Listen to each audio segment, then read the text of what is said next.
Hello, my name is Craig Siegler, and I'm honored to be here to be able to share my story and some very important information regarding the Holocaust. When I was a young child, 12 years old, we had moved into a new neighborhood. And at the end of the street of that neighborhood was a Jewish delicatessen. And the first time I walked into that Jewish delicatessen, I had the opportunity to meet the owners. It was a couple, a husband and wife, and it was then on their arms was the first time that I saw the numbers from the concentration camp. It was a very profound moment for me because at that time, at 12 years old, I was also studying for my bar mitzvah, and I also was learning about the Holocaust in school. So the combination of all that, and then tangibly seeing the horror of the numbers tattooed on the arms of these innocent people, was something that I'll never forget.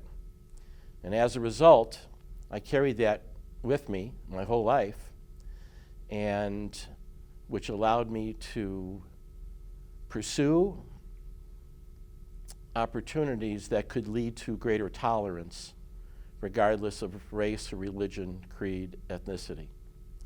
And one of those opportunities came later in life through an organization by the name of the Steven Spielberg Foundation. Steven Spielberg, as we all know, is a great filmmaker and has done amazing work.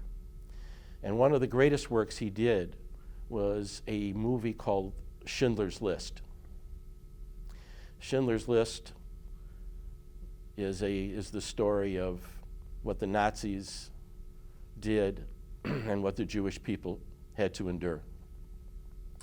After the making of that movie, he realized, as did his wife, Kate Capshaw, that the Jewish people who told the stories, who lived the stories, were elderly and will be dying over the next decade or two. And he understood the importance of keeping the information, and keeping alive the stories of the people who suffered so that others could understand what they went through so that they would not have to go through that again. If you don't teach the past, you're doomed to repeat itself. And his goal was to get first-hand interviews, filmed, chronicled, and distributed throughout the world of documented stories of people who actually survived the Holocaust, who were in the concentration camps, and or others who were affected by that as well. So the first-hand documentation of the factual information of those who were part of and survived the Holocaust is something that should live on forever in the first person so that all and everyone can know and understand the importance of that time and that we'd never repeat that time. And so he started the Steven Spielberg's Survivors of the Shoah Foundation, and I was lucky enough to interview and be chosen to be an interviewer of Holocaust survivors. And as such, my role was to research each interview, each survivor, where they came from, anything I could to give and understand their background so that I could interview them in the best manner possible and get the most factual information as well as the personal story as well. You got to have both. You got to have the personal side, you have to have the factual side. They go hand in hand. And so I began interviewing survivors, and I learned of all the horrible atrocities and heard all the horrible stories, both physical and mental and emotional. And I learned that each survivor made two decisions. Number one, they made the decision to live, which is not an easy decision. And number two, they ironically were able to find some element of humor in the circumstances that they faced. Because without that sense of humor in the face of such terrible surroundings, you literally would lose your mind. You literally would go crazy. And so I have one story to share with you which demonstrates that. I interviewed a gentleman by the name of Ziskin, who survived several concentration camps. And the interview that I did with him was incredibly significant because he also survived one of the last death marches when the Nazis were moving the prisoners from camp to camp and using them as forced labor to try to fight the Allies. And he survived one of the last death marches, which was significant in terms of its history, significant in terms of its facts. But his was a really interesting story, which I'd like to share with you. The Nazis were famous for counting. They counted everything. They kept immaculate records about everything. One day, Ziskin was pulled out by the Nazi guards, and along with a friend, another inmate, and they were told to grab a cart, a wooden cart. Handle on one side, handle on the other side. Each one grabbed a handle. It was a long, flat wooden cart. And they were told to push the cart to the bakery. The bakery for the Germans, the bakery for the Nazis. Certainly not your corner bakery that you and I go to today. And so they pushed the cart to the commissary, the bakery, and they were told to take all the bread, the loaves of bread, and load them on the cart. And so they took the loaves of bread and they loaded them on the wooden cart. And then, with the escort of the Nazi guards, they took the cart and brought the cart to the commissary where the prison guards ate. Along the way, Ziskin, starving to death, grabbed a loaf of bread and pushed it into his pants. When they arrived at the commissary, the guards were the commissary, they unloaded all the loaves of bread. But what they didn't know at the time was that the Nazis had counted the loaves of bread at the beginning, and now they counted the loaves of bread at the end. And they were one loaf short. So they immediately grabbed the two prisoners and found one of the loaf of bread in Ziskin's pants. They then proceeded to unmercifully beat him. And they took him to the commandant's office to see whether or not the commandant wanted to kill him or not, which was unusual because the Nazi guards always had permission to kill anybody they wanted at any time and any way they wanted to. But in this particular case, they wanted to make an example out of him. And so they dragged him to the commandant's office in front of all the other prisoners behind the wires so they could see and make an example out of him and what they were going to do with him. They got to the commandant's office, walked into the door, and there was a bench. And they threw him on the bench. And then a nut leading to another door which led into the commandant's office. So here's Ziskin on the bench, broken, bleeding, bloodied, a mess. And the two guards are inside the commandant's office with the door closed. And he's thinking, they're going to kill me, and they're deciding how.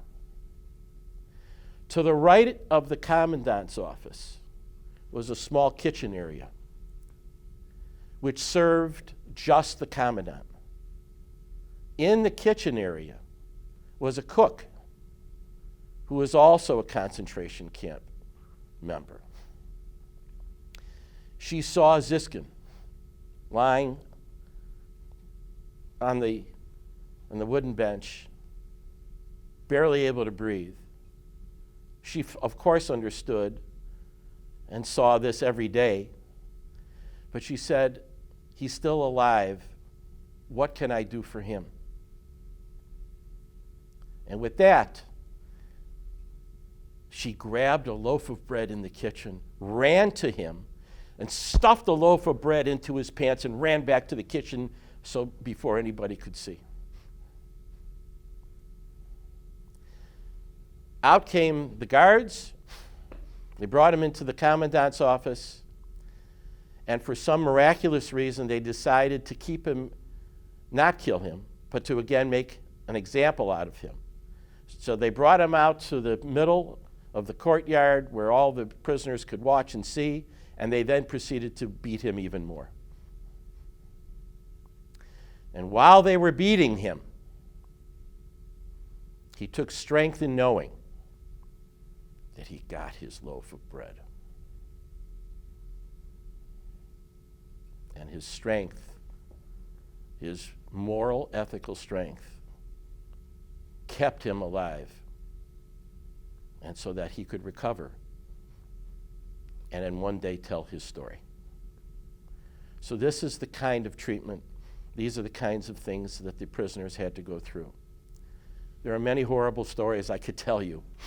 It brings tears to my eyes. I can tell you about the work details.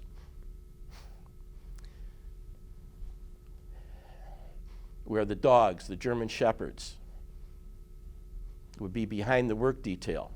And if they weren't walking fast enough, the dogs were taught to bite the calves and the legs of the prisoners. I've seen the scars. I can tell you horrible and other horrible things that need to be told and understood about the lines getting off the railroads and arriving at the death camps, where you were put into a right line or a left line. The one on the line on the left, which nobody knew, was the line that you survived. If you were put into the line on the right, from the railroad cars, you were immediately sent to the gas chambers.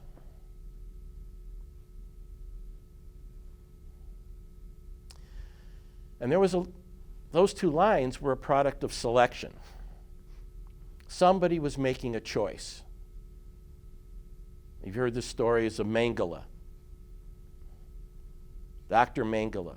He's one of the horrible Nazis who made the choice of who was going to live, who was going to die, and for different reasons of living.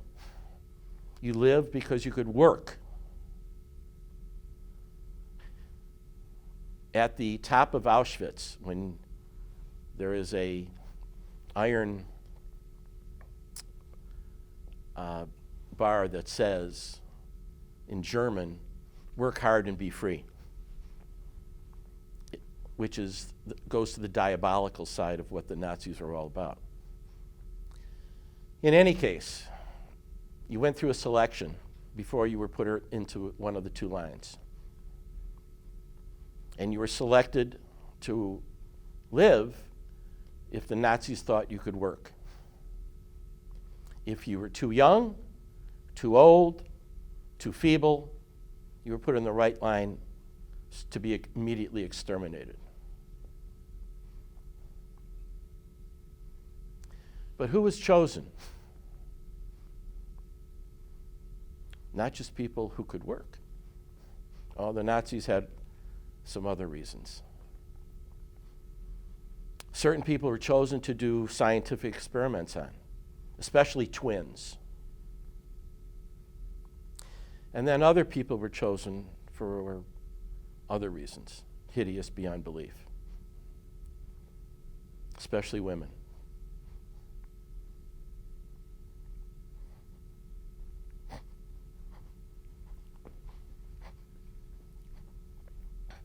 Sorry. If you're a woman, you are evaluated differently because the pretty ones were taken to a special place, special house near where the guards stayed. And they were abused horribly. And you need to hear it. We all need to hear it. Not just because it's something that's so horrible, but it's something that we need to understand as we try to make sense of what happened and how we take all this and how we learn from the past. The one thing that the Nazis could never take from the Jewish people was their knowledge, their education. And that's why Jewish people all over the world hold education at such a high level of need and want and desire and honor. Again, if we don't teach history, we are doomed to repeat its past. We have an opportunity, especially in these horrifically divisive times, to rethink what it means to be tolerant. What's important to note is that survivors are not just the people who were in the concentration camps, but it affected a number of people, including child survivors. Can you imagine giving your child away to a family and paying them? Let's make sure we get this right. Not in all cases, but in the majority of cases. Imagine giving your child away and paying that family to protect your child while you knew you were going to be taken. So a lot of Jewish children were raised by wonderful people who were not Jewish to protect them against the Nazis. And they grew up with identities that were much different than obviously from where they came. Many child survivors grew up as Catholic because they were given away when they were 1, 2, 3, 4 years old to protect their lives. I interviewed a child survivor of just one of those circumstances. The Nazis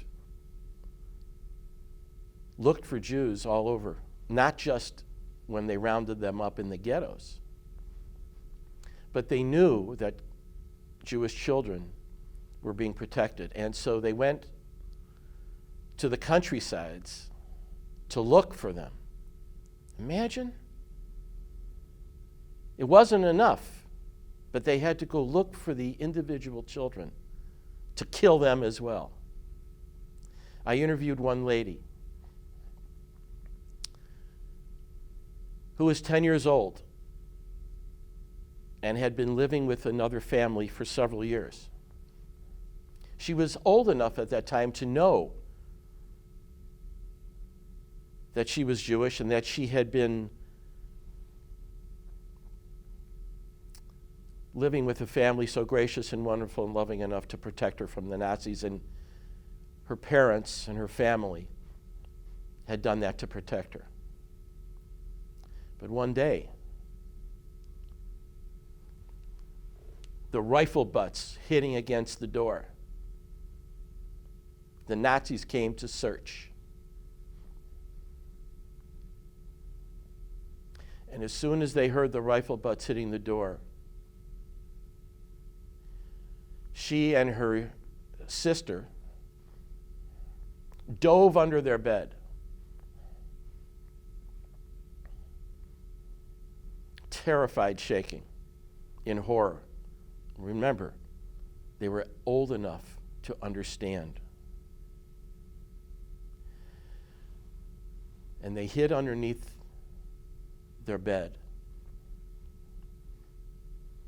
And their bedroom door flung open. Underneath the bed, terrified beyond words, she looked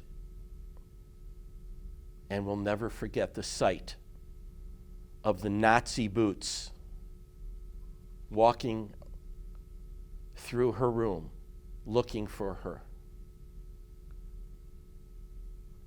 The sound, the thud, and the sight of the Nazi boots looking to kill one more child. Thank God he didn't look under the bed. And he walked out, and she was saved. At 10 years old, she came within a heartbeat of being killed. So there are a lot of child survivors out there who were of an age where they could remember, who went through the horrible stories of hiding and what that really meant. The Diary of Anne Frank, everyone should read. Imagine spending 2 years in an attic, terrified, not every day, but every moment of every day, that someone was going to come and take you away, or kill you on the spot, or kill your parents, or your brothers and sisters, because you're Jewish.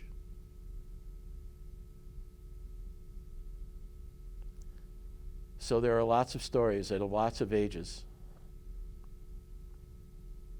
And all the stories, as many as we can, should be heard so that every student understands the opportunity of never letting anything like this happen again.